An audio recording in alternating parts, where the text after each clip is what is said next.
Bonjour et bienvenue sur Olia. Je m'appelle Fanou et aujourd'hui j'ai cousu ce rideau à pattes cachées et je vais vous montrer comment faire.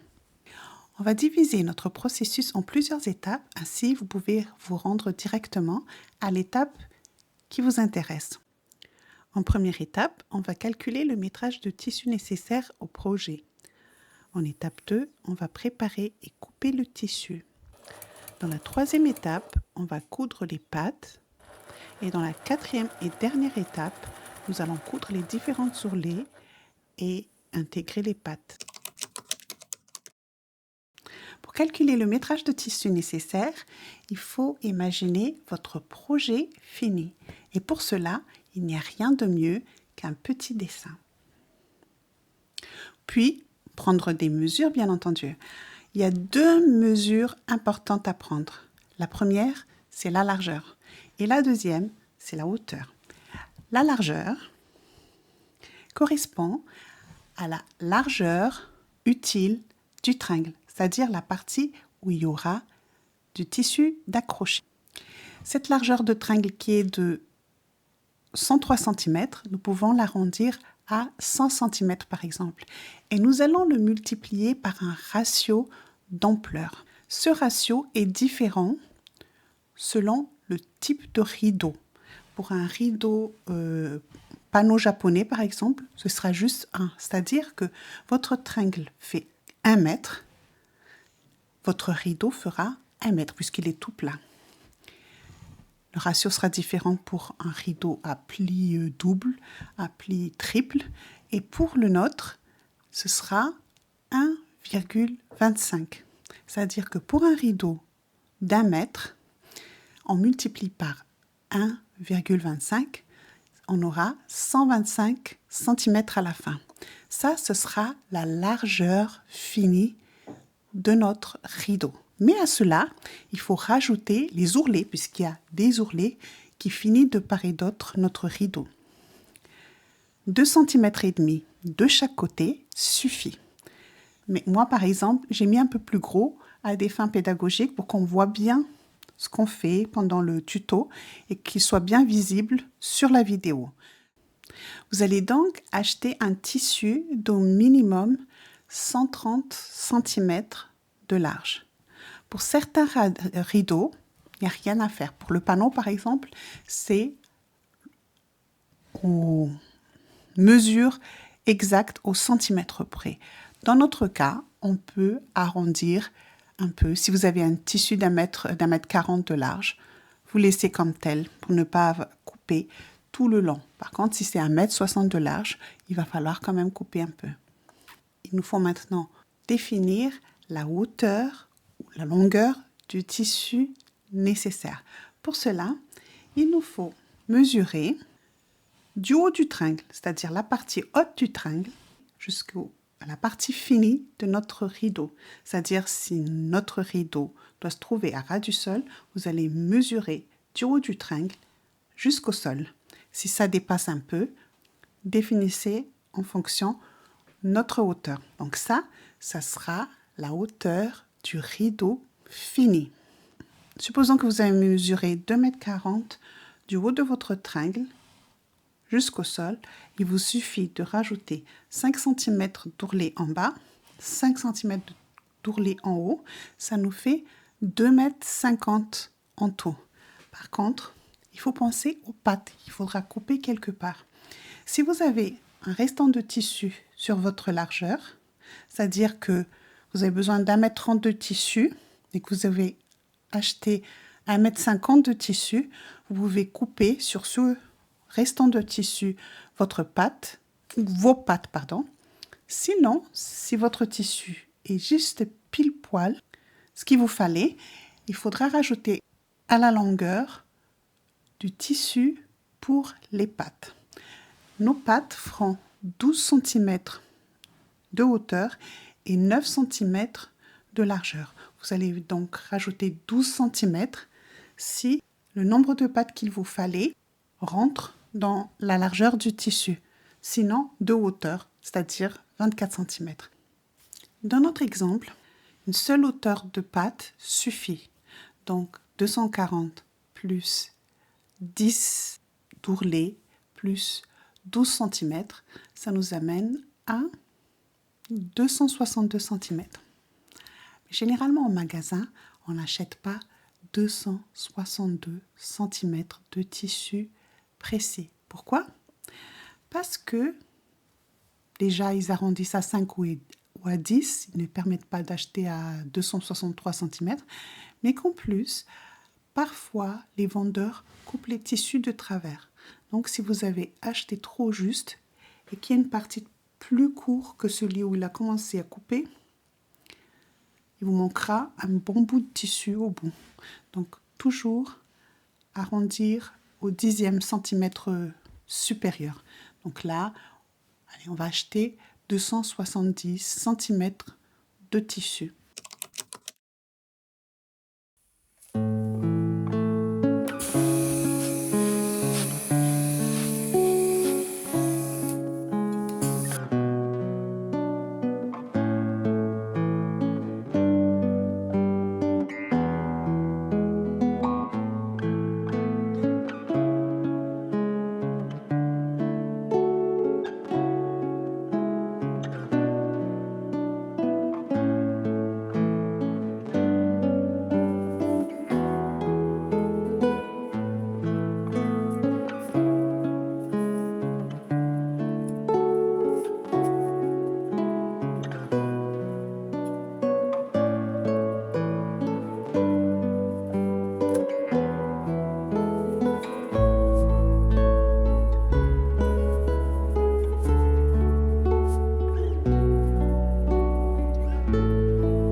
notre rideau est fini.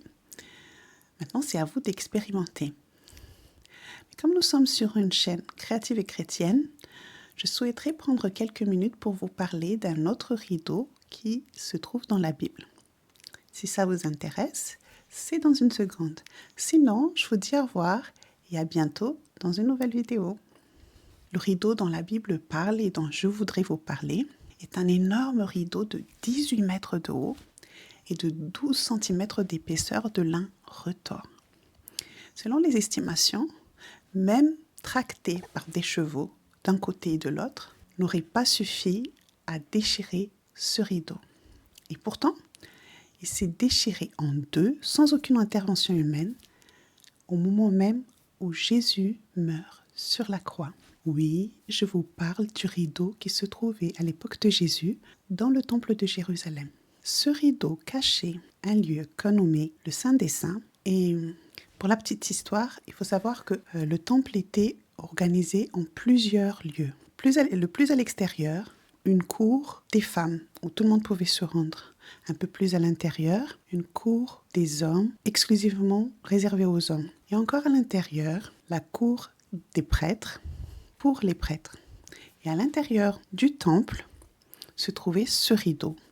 On pouvait se rendre un grand prêtre, le grand prêtre, une fois par an pour être en présence de Dieu. Et c'est ce rideau qui s'est déchiré au moment de la mort de Jésus. C'est un symbolique fort de la part de Dieu pour nous dire qu'ils seront accessibles à tous grâce au sacrifice que Jésus a fait sur la croix. Il nous est accessible par la prière. C'est pour ça qu'on dit quand on prie au nom de Jésus. Et c'est un grand privilège, une faveur que Dieu nous fait. Et pourtant, il y a encore beaucoup de chrétiens qui prient très peu ou presque pas. C'est malheureux et c'est un vrai gâchis. C'est un Dieu créateur, capable de tout, puissant, qui accepte qu'on fasse appel à lui à tout moment, H24, 7 jours sur 7. Je vous laisse méditer là-dessus et je vous dis à bientôt dans une nouvelle vidéo.